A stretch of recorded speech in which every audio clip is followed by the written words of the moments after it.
You are listening to Mel Verbalizers, and I am Johan. Today I'll verbalize the band Devastator. Devastator is a black speed thrash metal band from Derby, United Kingdom. And the band was founded in 2017, I believe. Be aware though that there are several bands named Devastator. From like Canada, Germany, Italy, Malaysia, Poland, Sweden, etc. But this episode is dedicated to the band Devastator from the United Kingdom. So I just want to make sure to be very clear on that just from the beginning, because I noticed when I searched for Devastator a little bit that there was a lot of bands with that name. But again, I kind of want to just mention that here in the beginning so that everyone is kind of clear exactly which Devastator I am talking about here. But the way I would summarize Devastator's sound is mostly kind of a mix between something like Midnight and Toxic Holocaust. Especially on some songs, I think that's very, very prominent, that kind of like approach and that kind of speed metal, thrash metal kind of sound, you know, mixed with kind of like black elements here and there. Like those bands that I mentioned are kind of known for, really. Kind of like Midnight and Toxic Holocaust are kind of like bands that are pretty much known for their kind of styles of black thrash, so to speak. And I think Devastator kind of takes a little bit from both, even though those two bands are a little bit different, even though both could technically be called black thrash. But I think Devastator I can definitely hear some both Midnight and Toxic Holocaust references here and there. I think generally I would say that Devastator's black thrash sound is closer to that. Well, you know, closer to bands like Midnight rather than perhaps bands like, let's say, Deathhammer. But even though I guess kind of when I think about it, maybe there's some Deathhammer here and there as well, actually, and also I can hear a bit of Vatane once in a while. Not in the least in songs such as Hail Death. I think that has quite a Vatane sound kind of feel to it in a way. If that makes sense.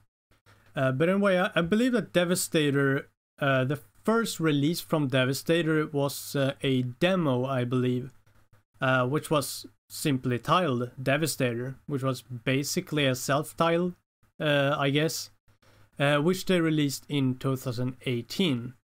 And also something, actually, when I kind of looked at Devastator's releases over the years, something that I was quite interested in was the next release that I saw from the band, which was the live album Darkness Over Derby, which, as it was kind of written, where I read it, is like Live in Derby bootleg, which was released in 2019, which based on that and the way I understand it is that Darkness Over Derby is like kind of an official bootleg, and I think there are two things here, perhaps primarily, that made me kind of fascinated and that really interested me here, and that was firstly, it's pretty uncommon for a band to release an live album that early,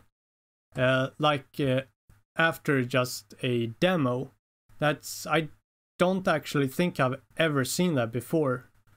Maybe I have, so kind of don't quote me on that.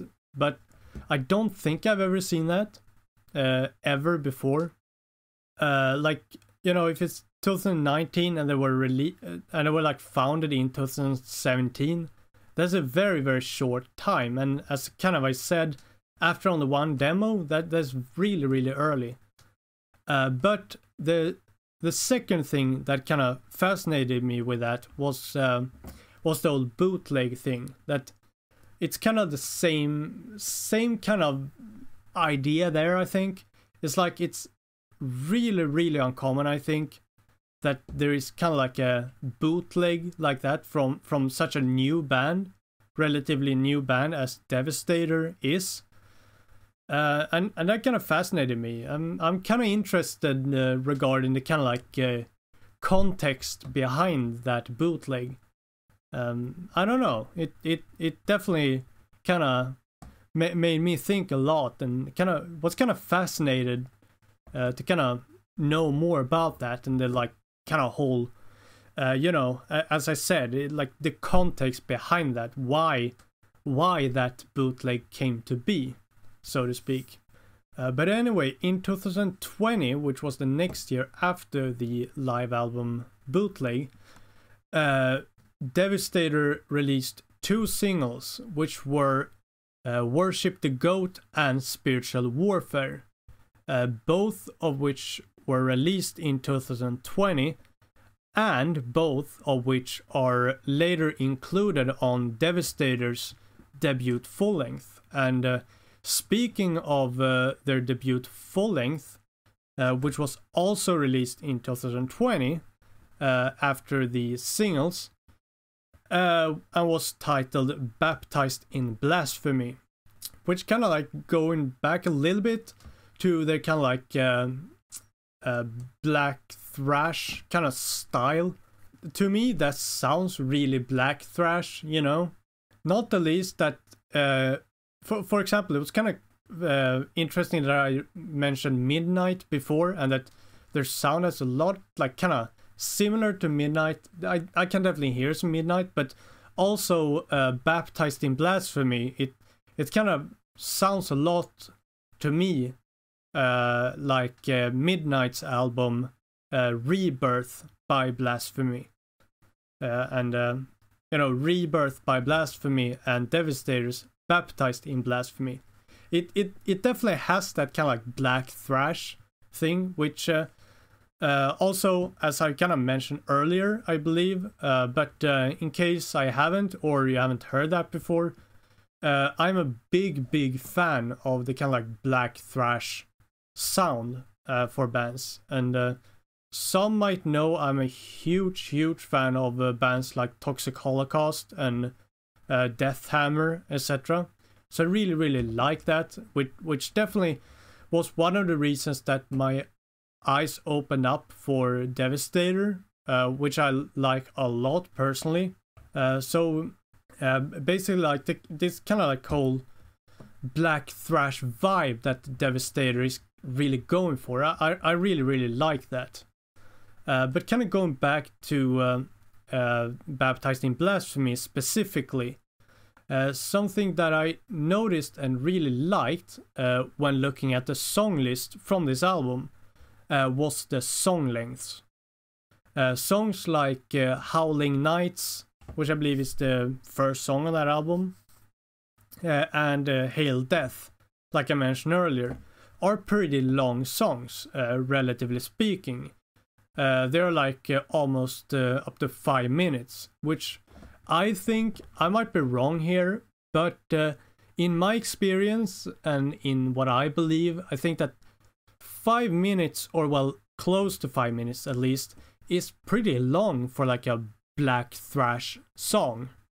Like black thrash and a kind of like really intense, aggressive type of metal tends to be pretty short, but these songs are a little bit longer, which I think is really cool in a way.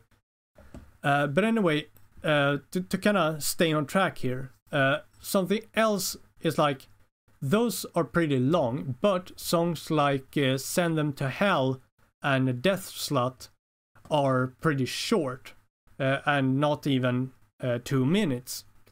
By the way, I could just kind of like throw that in there, in case someone kind of mentioned that, like noticed that the title Send Them to Hell, for example, Toxic Holocaust also has a song called Send Them to Hell. But this is not a cover of that song. This song, Send Them to Hell, is its own song. So if you kind of assume that it's a cover, then it's not. And I would absolutely encourage you to check out this song, Send Them to Hell, because it's absolutely great, and you don't want to miss that. But like, the thing that I think is really cool with the kind of like big difference in song lengths is that sometimes I feel like listening to a little longer songs, and other times I am kind of the absolute opposite. I want very short songs, very like straightforward. It's like I think it really depends on my overall mood at that exact moment. And I mean, the way Devastator made this album is like you get both of that, which I think is great. It's like when I feel like listening to the longer songs, I can listen to Howling Nights and Hail Death, and well, vice versa. When I feel like listening to the shorter songs, very like straightforward, I can listen to songs like Send Them to Hell and Death Slut. So I don't know, it's just my kind of point here is that I really like how like Devastator did that, you know, so you kind of get the best of both worlds, kind of. But anyway, Devastator actually released an other single in 2020 titled Merciless Onslaught, which is a song that is not included on their full length, which I thought was really interesting. It's, I don't know, it's very, very early after those other singles and the full length. It kind of gives me questions such as, why wasn't that song included on the full length? And even if that song was like written after the full length, which obviously would make it impossible to include it, it still kind of interests me why they didn't kind of like save that song for the next album or something like that. I don't know. I guess it could be millions of reasons for that, but I don't know. It's just kind of like questions that arose in my mind. In general, when it comes to their album covers, they have a very black thrash look. The albums are generally very dark, like with a lot of black, and it's like usually a very like black and white color scheme with a bit of red, which the red is usually mainly the logo, such as on their full length Baptized in Blasphemy. There's like a black background, a white goat head, and then like the red logo. It's kind of like when you look at them, you really can't mistake how it will sound, you know? Some people might think it's a little bit, you know, cliche or unoriginal, but I don't really agree with that. I think I'm kind of the opposite in a way, because I think it's great to kind of have that very classic aesthetic to a band, because the way I see it is that it's a great way for a band like Devastator to be very clear to the listener, you know, basically what the listener should expect. Devastator is very, very clear on what exactly you could expect from the album. Going into the aesthetics of the band, you know, with the album covers, etc. I could also kind of like mention the overall look of like aesthetic of the band themselves and like their live show. Devastator have a very black metal look with the blood and skulls and shit like that, basically.